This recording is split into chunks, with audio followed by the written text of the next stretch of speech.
Hai, yang akan saya sampaikan ini adalah suatu tools, suatu metode ya, saat kita akan memutus hubungan dengan seseorang. Wih, ngeri banget bah, dengerin dulu. Memutus hubungan seseorang itu bisa misalnya dalam kemitraan ataupun dalam pertemanan, kita merasa sudah dihianati, apakah kita udah layak untuk mulai berpisah, nggak mau kenal lagi, ataukah saat pacaran, masih pacaran, ataukah misalnya kemudian antara atasan dengan bawahan, antara suatu institusi dengan membernya, antara satu partai dengan kadernya, dan lain sebagainya. Semuanya. Ini ada suatu metode untuk mempertimbangkan. Dan tools ini sangat mujarab. Ya, bisa saya buktikan, silahkan diuji. Kalian yang menguji, nggak harus saya memaksakan bahwa harus gunakan ini. Silahkan kalian pertimbangkan dan kemudian kalian lihat. Ini memang workable or not. Ya.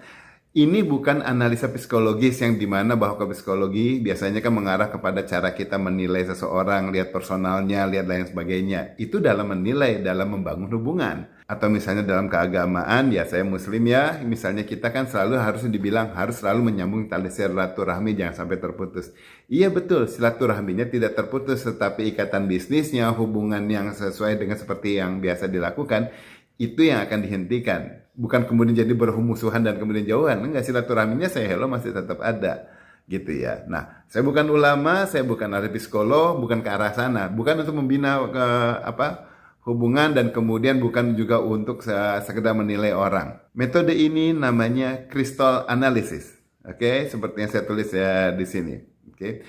Kalau ada yang pernah nonton konten saya sebelumnya, kemudian berpikir, loh, ini kan udah pernah jelaskan yang dulu saya sampaikan pistol analysis. Justru crystal analysis ini perkembangan yang lebih mendalam dari pistol analysis dan bisa lebih baik untuk dipertimbangkan. Pistol analysis itu buatan saya dan kemudian memang saya bikin dulu untuk melakukan hal yang kayak gini juga.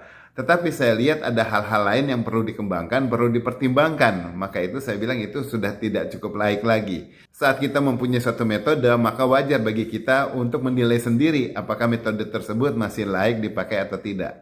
Karena suatu ilmu, suatu konsep itu bisa kita anggap itu benar, layak untuk dijalankan atau tidak, itu justru saat dibagi dan kemudian kita langsung mereview apakah itu applicable atau tidak. Jadi bukan kita memaksakan untuk digunakan.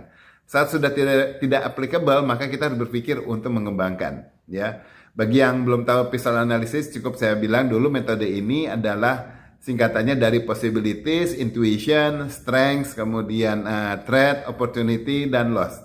Ya, nah ini harus dikembangkan. Sekarang dikembangkannya menjadi crystal analysis. Apa tambahannya ya? Crystal analysis adalah case, reasonable, intuition tetap, strengths-nya tetap, opportunity. T-nya tidak lagi masalah threat, masalah